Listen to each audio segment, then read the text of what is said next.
Assalamualaikum warahmatullahi wabarakatuh. Perkenalkan, nama saya Aska Azia dengan NIM 2014-03-0065.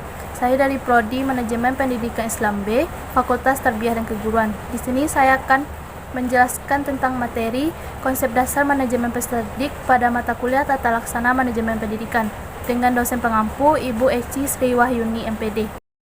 Ada beberapa poin yang akan saya jelaskan di sini, yaitu yang pertama, manajemen peserta didik, yang kedua, ruang lingkup manajemen peserta didik, yang ketiga, tujuan manajemen peserta didik, yang keempat, fungsi manajemen peserta didik, dan yang kelima, macam-macam kegiatan dalam manajemen peserta didik. Baik, poin yang pertama yaitu manajemen peserta didik. Peserta didik adalah anggota masyarakat yang berusaha mengembangkan potensi diri melalui proses pembelajaran pada jalur pendidikan, baik pendidikan formal maupun pendidikan non-formal, pada jenjang pendidikan dan jenis pendidikan tertentu. Manajemen peserta didik ini merupakan salah satu bagian dari manajemen sekolah yang memiliki peran yang cukup besar dalam menentukan keberhasilan manajemen sekolah. Ruang lingkup manajemen peserta didik. Ada beberapa kegiatan yang menjadi ruang lingkup manajemen peserta didik, yaitu yang pertama, perencanaan peserta didik. Nah, kegiatan perencanaan ini meliputi hal-hal yaitu sebagai berikut. Yang pertama, analisis kebutuhan peserta didik. Tahap ini merupakan tahap penentuan siswa yang dibutuhkan oleh sekolah atau lembaga pendidikan. Nah, di sini juga meliputi ada beberapa. Yang pertama, merencanakan jumlah peserta didik yang akan diterima dengan pertimbangan daya tampung kelas yang tersedia dan rasio antara murid dan guru.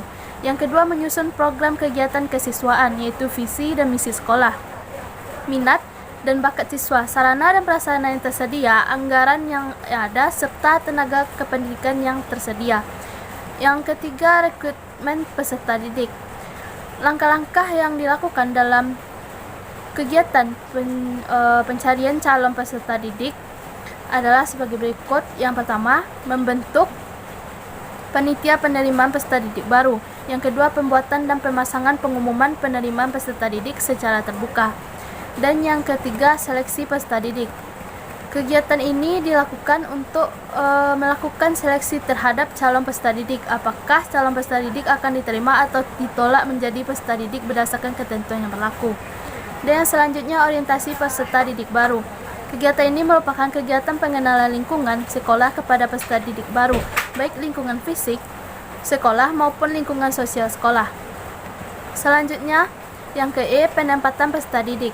Kegiatan ini dilakukan dengan sistem kelas. Nah, peserta didik dapat dikelompokkan berdasarkan kesamaan jenis kelamin atau umur peserta didik. Dan yang terakhir, yang F, yaitu pencatatan dan pelaporan peserta didik.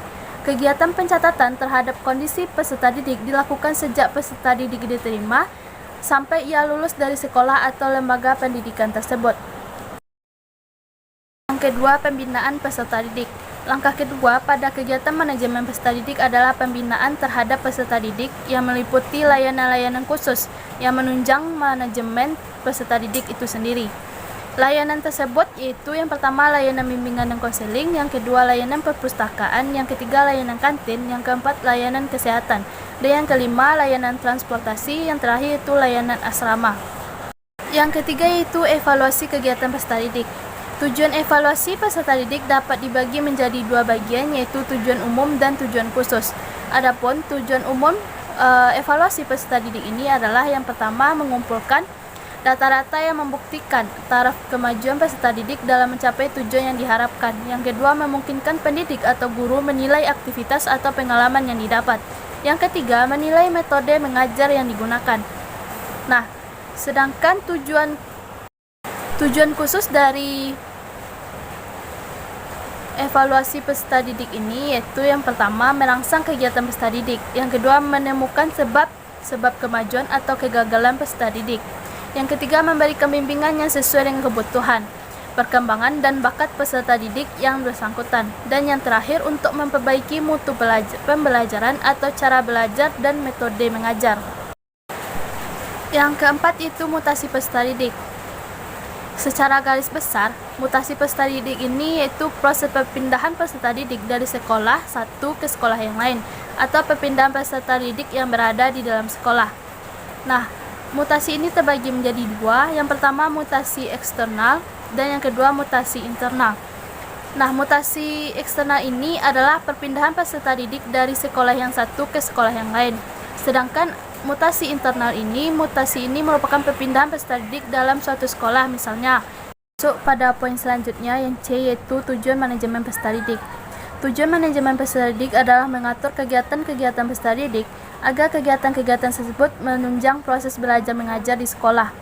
Nah, proses belajar mengajar di sekolah ini dapat berjalan lancar, tertib dan teratur sehingga dapat memberikan kontribusi bagi pencapaian tujuan sekolah dan tujuan pendidikan secara keseluruhan.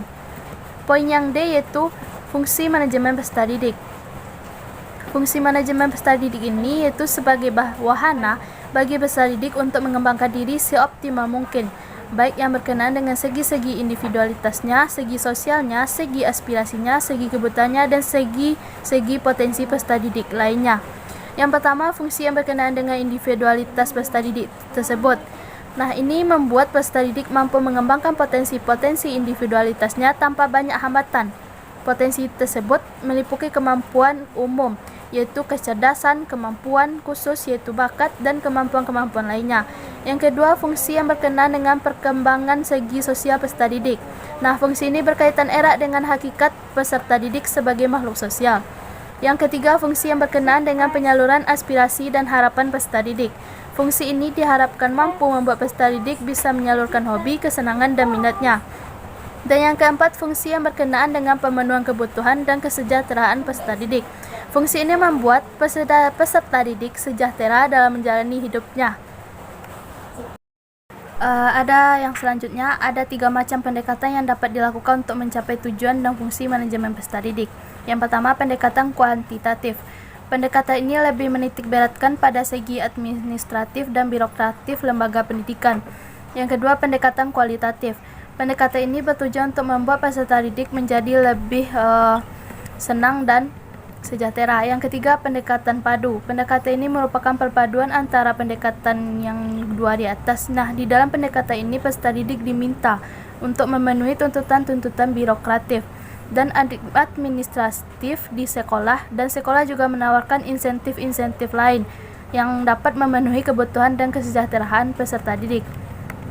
Baik, poin yang terakhir yang E, yaitu macam-macam kegiatan dalam manajemen peserta didik. Ada 2 hal pokok yang senantiasa dibicarakan dalam administrasi pendidikan ini, yaitu yang pertama, proses administrasi pendidikan, yang kadang-kadang disebut juga dengan fungsi-fungsi administrasi. Yang kedua, substansi atau isi yang akan diproses dalam penyelenggaraan untuk mencapai tujuan utama dari pendidikan. Mungkin sekian penjelasan materi dari saya. Mohon maaf jika ada kesalahan. Assalamualaikum warahmatullahi wabarakatuh.